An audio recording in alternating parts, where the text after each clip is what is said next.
Okay, let's jump right into this explainer.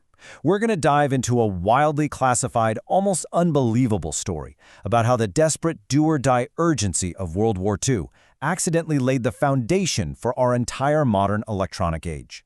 We're talking about a technology born out of absolute sheer necessity that wound up pushing forward microwave engineering and solid-state physics in ways that literally no one saw coming. So when we think of World War II's secret weapons, right, our minds almost immediately jump to the Manhattan Project and the atomic bomb. I mean, that's what gets all the documentaries and the big Hollywood blockbusters, but as our sources reveal, there was another piece of technology, developed in total secrecy, that was arguably just as decisive in actually winning the war. Winston Churchill himself actually hit the nail on the head in his memoirs. He placed this mystery technology right up there alongside the atomic bomb and its importance to the Allied victory. So, what exactly was this device that had one of the greatest leaders of the 20th century singing its praises? Section 1. The Ultimate Secret Weapon, a Hidden History. To really wrap our heads around this hidden history, we have to look at the terrifying scale of the Axis threat in the early 1940s. The contrast here is just incredible. On one hand, you had these massive swarms of Axis bombers and, later on, those terrifying pilotless V-1 flying bombs literally raining down on London. Now, the conventional military instinct is usually just to build a bigger gun, right? But the solution to surviving these massive airborne threats wasn't bigger at all. It was a microscopic marvel of engineering. The real answer was miniaturized radar and the mind-bending physics of tiny silicon crystals.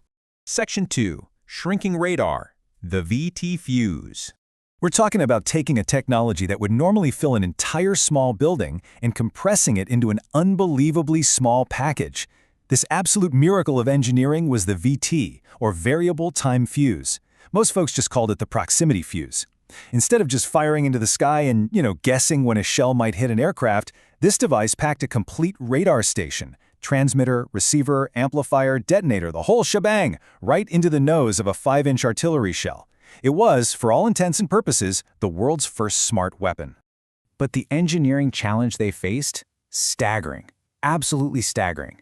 A brilliant young physicist named James Van Allen and a huge team of researchers had to design a thinking munition that could generate radio waves, read the reflections bouncing back, and then trigger a detonation at exactly 70 feet from a target. And get this, the craziest part is that the delicate glass vacuum tubes inside had to survive the explosive acceleration of being shot out of a cannon. That is 20,000 times the force of gravity. Just to put that into perspective, traditional electronics back then would instantly shatter at just 100 Gs. Section 3. Crystals and Cavity Magnetrons, Rethinking Physics. To make this kind of miniaturization and extreme durability possible, scientists had to completely rethink the physics of how we process high-frequency radio signals. The big breakthrough started with the cavity magnetron. The British secretly shared this with the US during the Tizard Mission in 1940. It was essential for generating shorter, much more accurate wavelengths, what we now call microwave radar. Huge leap forward. But there was a massive bottleneck.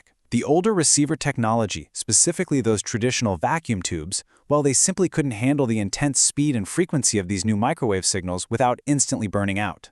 So they desperately needed a replacement. They swapped out those fragile, slow vacuum tubes for tiny, highly purified slivers of silicon and germanium.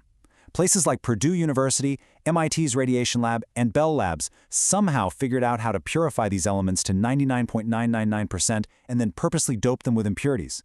By doing this, they effectively birthed the solid-state semiconductor diode. They cranked out millions of these crystal rectifiers to act as detectors in Allied radar receivers. And the strategic difference in how this research was handled behind the scenes was like night and day. The Allies succeeded where the Axis completely failed, because the Allies pooled their civilian, academic, and military brainpower. It was open collaboration, centralized at places like Section T at Johns Hopkins. Meanwhile, after the war, we found out German researchers actually understood the theory, but they were totally crippled by fragmentation, competing programs, and honestly, a lack of industrial capacity to mass-produce complex electronics. Section 4. Turning the Tide of War, Tactical Advantage. We've talked about the science, but the tactical math on the battlefield was just stark. Before the proximity fuse, using conventional ammo, it took an average of 500 rounds of anti-aircraft fire to down a single enemy plane. With the proximity fuse acting as a mini radar and detonating perfectly in range, that number plummeted to just 155 rounds. That is an increase in artillery effectiveness of up to 1,200%. It was a total game-changer that completely neutralized the kamikaze threat in the Pacific. And it wasn't just useful in the air. When American forces used this fuse against German troops hiding in trenches during the Battle of the Bulge, the results were absolutely devastating. Conventional shells only had about a 5% casualty rate because they'd either just hit the ground harmlessly or miss the trench entirely. The proximity fuse, on the other hand, detonated perfectly in the air right above the trenches, achieving a terrifying 70% casualty rate. It literally rendered traditional fortifications completely useless. But perhaps its most famous deployment was defending London. When the city was attacked by those swarms of V-1 flying bombs in 1944, anti-aircraft guns initially struggled big time. But when they combined the MIT-designed SCR-584 tracking radar with these VT proximity fuses, the guns suddenly outpaced the fighter planes. They destroyed over 2,300 V-1s. Without this tech, estimates suggest it would have only hit about 560. They intercepted nearly 1,800 additional bombs, which saved countless lives. The impact was so profound that General Dwight D. Eisenhower himself noted its immense strategic weight. He understood exactly why this secret had to be protected at all costs. In fact, they even prohibited its use over land for a time, just in case a dud was captured and reverse-engineered by the enemy. He recognized this technology as the literal margin between victory and potential defeat for the invasion of Europe. Which brings us to Section 5, Birth of the Modern Age, Beyond 1945.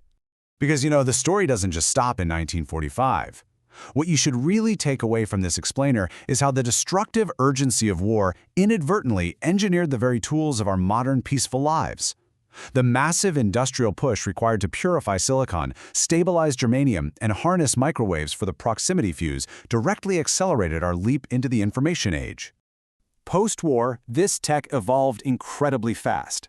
Within just a few years, Percy Spencer realized that the cavity magnetron powering the radar could heat food, giving us the commercial microwave oven.